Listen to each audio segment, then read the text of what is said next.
Hi there, hope you're having a good day. Welcome back to another video. It's been a while since I last updated my favorite list to do. So today we'll be talking about the 5 best budget basketball shoes this year. By budget, my cutoff line is still $100 retail price. Anything below that, we consider them as a friendly force here on this channel because at the very least, it's not a price gap. For all those delicious discounts that you see, just keep in mind that it's probably different for all of us, depending on where you are. I can only go by their retail price, but my observation is that a lot of these major brands have started to lower the retail prices, even on some signature shoes. Curry 12, $20 less than the previous models. Dame 10 and the new Giannis Freak 7, they reduced the price by $30. And we're talking Under Armour, Nike, and Adidas. So let the price drop competition begin. As the consumers, we just get our popcorn ready. Our goal is to find not just cheap basketball shoes, but great, affordable basketball shoes. That sums up everything. It's honestly fun to dig for gems in this price range. As long as this channel exists, I will always continue to do budget shoes.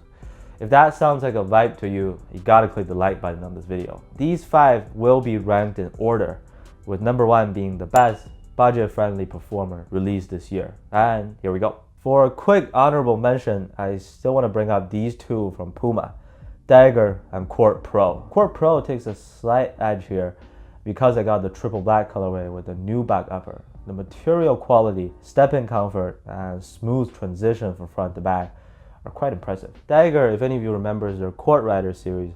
This is essentially a higher cut version of it.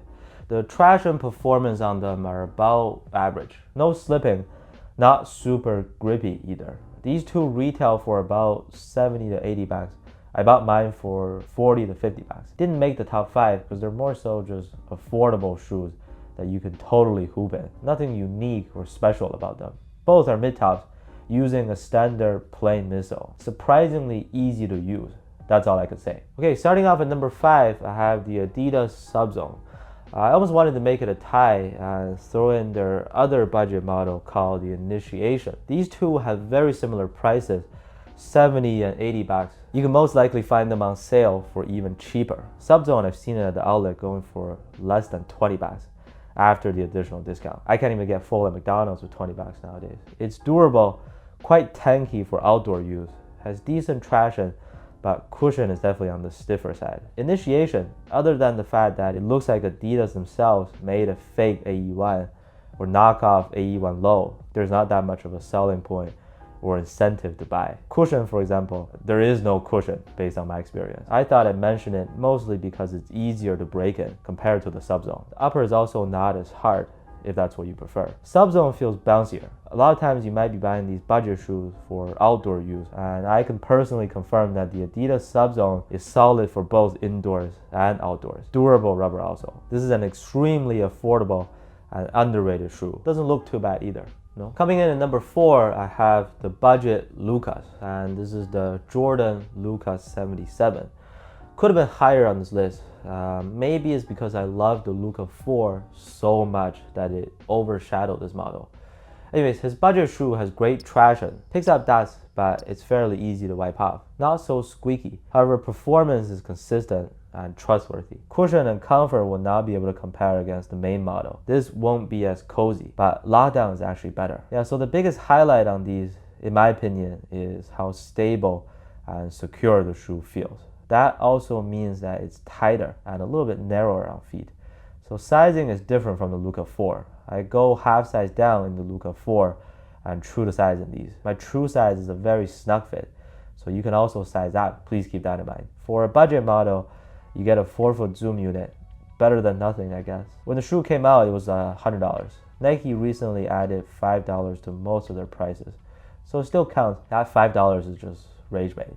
If you go to the Nike outlet, let's say, this can be easily mistaken or confused with Luka's favorite shoe when he first signed with Jordan Brand, the Zoom Separate. They even made this exact same colorway as the one they had on the Zoom Separate. Some vintage Team Jordan vibes on this silhouette, designed with outdoor usage in mind, so that's checked off too. At number 3 is arguably the most comfortable basketball shoe there is in this price range. Price is exactly $100 before any discounts, and that is the Curry Splash 25. This is one of the Steph Curry takedown models from Under Armour. It uses a full-length micro-G midsole, one of their oldest but most trusted setups.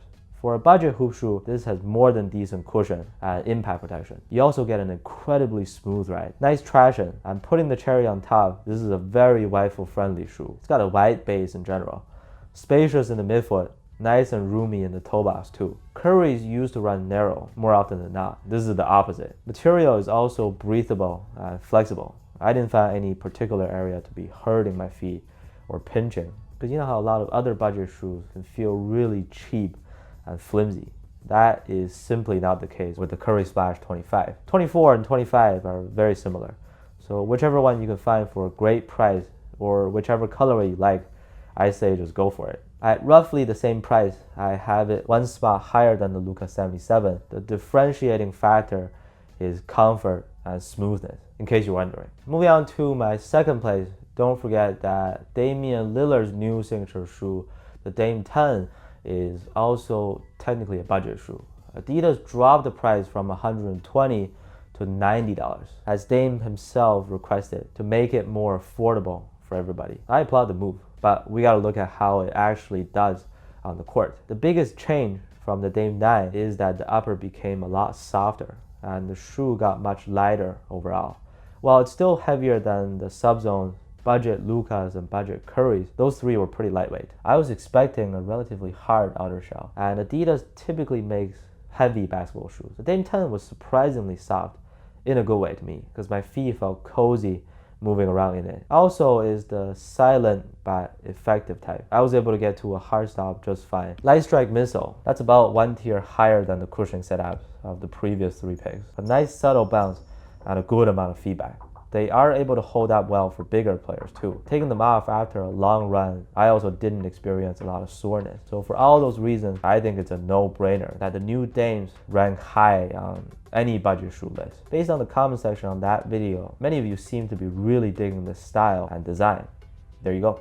Alright, now the best budget basketball shoe this year, and also a signature shoe, I have the Rigorer AR2. This is the second shoe of Austin Reeves. A lot of shoes made by these Chinese brands, prices will really depend on your location. It can vary from place to place, but the AR2 should just be $100. Budget friendly, yes. Here we're talking about a shoe that saved me from an ankle injury. A shoe that I wear frequently for both indoors and outdoors. A top 10 level performer, not just among budget shoes. What else? A much improved product from the previous version, AR1, and a safe choice that anybody could use. If cushion on the AR1 was a 5 out of 10, this is now at least an 8 or 8.5 out of 10. Think about something that'll remind you of the Adidas Boost, pairing it with a durable outsole.